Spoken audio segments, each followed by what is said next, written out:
A mysterious scarred figure of some wealth and power, donning a gas mask, he believes his actions brings on the greater good, which often conflicts with Spawn's own outlook. Today, we take a look at McFarlane's Spawn Soul Crusher. Stay tuned.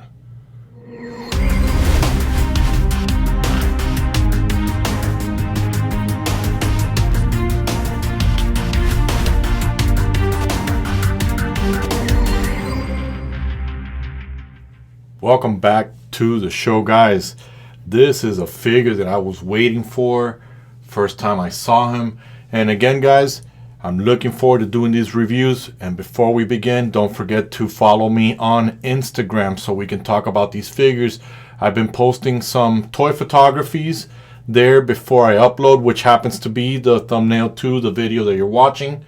And let's just jump into this guy, because this is just, I love weird apocalyptic figures that don't look normal, and I like what McFarlane has done. And believe it or not, I'm always posting pictures on Instagram, name a villain that actually happens to be a good guy, and besides the Redeemer, I'm gonna say this guy, because if you think about it, this is the villain in Spawn's world, and they're trying to get rid of Spawn, who is a demon. I mean, McFarlane, I can't wrap my head around all the mental gymnastics that you have done with that comic book. Now, I don't know much about the McFarlane world other than Spawn and the omnibus that I recently bought and some of the Haunt.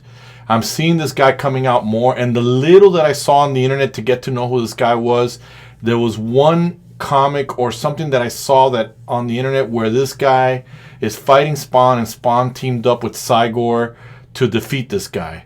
So this guy's a good guy, he's a righteous guy, religious guy on the good side of God to try to stop the Spawn universe. Now, there is a comic out there called Scorch. Not familiar with it.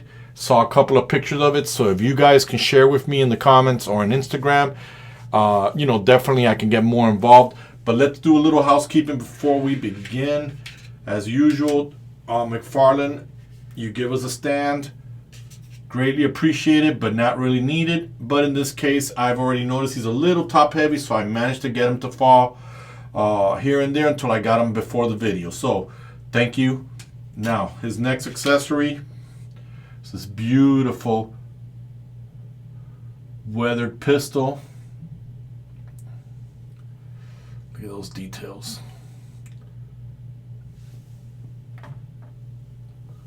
Let me get that gun in here. I'm going to adjust the light because I hate when it does that double coloring there. I mean, just look at the weathering, look at the details of the gun, all worn out. And then we've got, this is just absolute crazy, with a bayonet and everything just rusted, or not even rusted, because of the picture that I saw, he's walking around a wasted landscape, so it could be dust all over the gun. And definitely, overall, it's just fantastic. Look at that.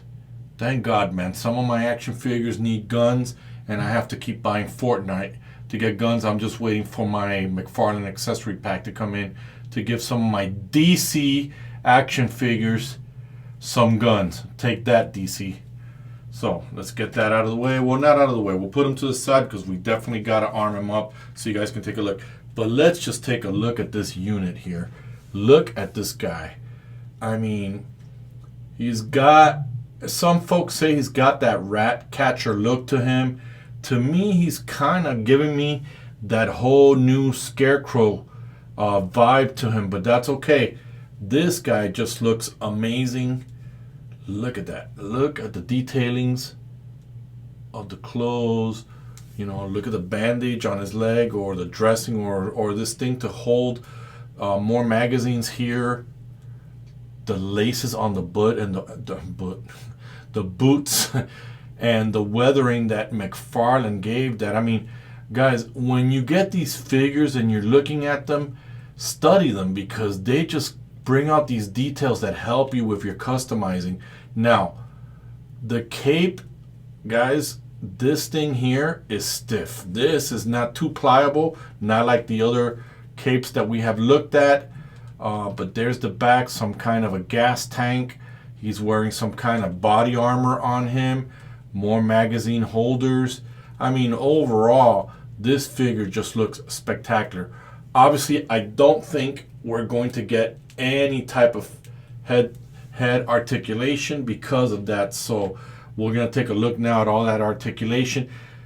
And let's see how the guns fit. Let's take a look here. And it's just, man, McFarlane's on the money when it comes to his own stuff. The figure and the trigger finger just fall into place with the pistol. It just looks phenomenal. Look at that. And we can take the pistol out of his hand and definitely holster it there. Sorry if I keep bumping into the camera. It's just sometimes I should, before I do the videos, mess around with some of these articulations and the figures. So look at how the gun fits in there. Look at the weathering on the handle. In person, when you're looking at it, you can't see it, but through the viewfinder, maybe on video, you guys are probably seeing all that beautiful silver weathering that they put there. More pouches, which is great on there. Let's put his machine gun in his hand. Let's see what that looks like. And now the trigger finger is not falling into place like the gun. Let me move the finger up to see.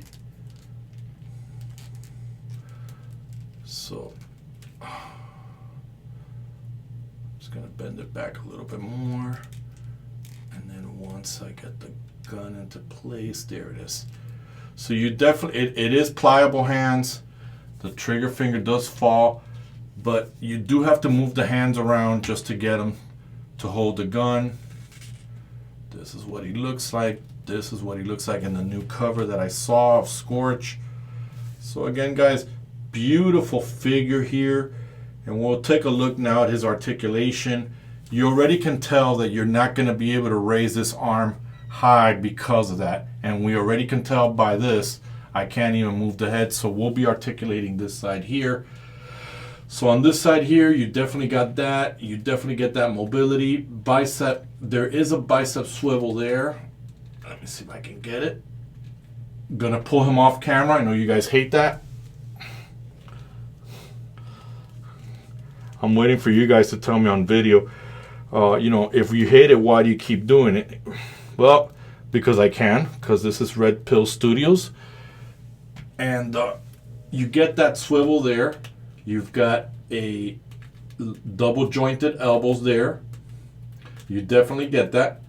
Love how McFarlane brought the glove and the gauntlet all the way through to that. You guys know that that helps with articulation on there. So you do get that there. It is a little stiff because again, guys, I should be able to articulate them before I do, but I want you guys to see firsthand as I pull them out of the box. It is a little stiff because of the gauntlet, but it does move there. Waist a little bit, but the cape is just obstructing it. You get that much of a crunch. You get that much of a crunch. You've got the McFarlane, I call it the McFarlane mechanism there, because I've seen other toy manufacturers. Now, it does affect because he's got all these leather strappings jointed here on there. So let's take a look at the double jointed knees. Perfect. This is as far as you're gonna get it. It's pushing the cape up. So you bring that down. There is no thigh swivel. Don't know if I said that correctly. It is on a ratchet system. You could hear it on there. And you get the toe articulation. I actually prefer this ratchet system than the ball bearing. I find the ball bearing to wear out on the figure, and then you're gonna have to be manipulating it with wires and stuff just to get him to animate. If you're gonna use this guy, not a whole lot of animation, not a whole lot of stuff, just a gun-toting character, but overall aesthetically will bring value to your films on there, whether you're doing a Spawn movie or a Spawn versus this guy. Now, McFarlane, I would have liked if you would have thrown some knives for this guy in there, maybe some crosses on there. This is your own product, but I learned the other day from Bones that it's not the amount of plastic that McFarlane is using. You know what? He keeps falling, so I'm just going to hold him there in the back. It's not the amount of plastic that McFarlane is using. It's the sculpt work that makes the product have less of a of accessories that you could put on there. But again, I believe, being that this is a McFarlane product, I think there should be more stuff to go with. This is your stuff, McFarlane. You should be giving us more stuff. I mean, I get it. You prefer to do statues, but giving us action figures, you're making us happy, especially for those animators out there. You know, and not to take away from McFarlane, because my channel wouldn't be here if it wasn't for McFarlane, but I will tell you guys that I've noticed some of the Bandai have been catering a lot to not collectors but animators. They've got all this kind of crazy articulations. They've got all kinds of accessories, and they definitely love their animators because they love to see what people do with these fighting figures and stuff like that. So, you know, McFarlane, you're doing a fantastic job, but you should take note from that. Obviously, if you do that, I have a feeling you'll raise the price, and I'm a big contender that I tell all my followers, McFarlane, to get your stuff because you want cheap action figures. A lot of you guys live at home. A lot of you guys are probably younger, even though this video says no one under the age of 13. But I know that there's younger guys watching this.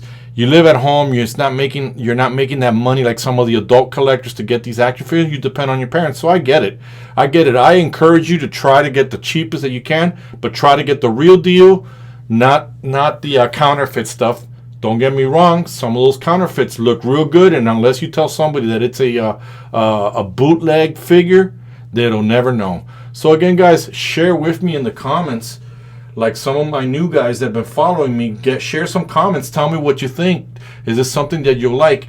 I'm not disappointed. I'm actually happy because I love this creepy type of action figure. Reminds me of those Borderland action figures, which I do have.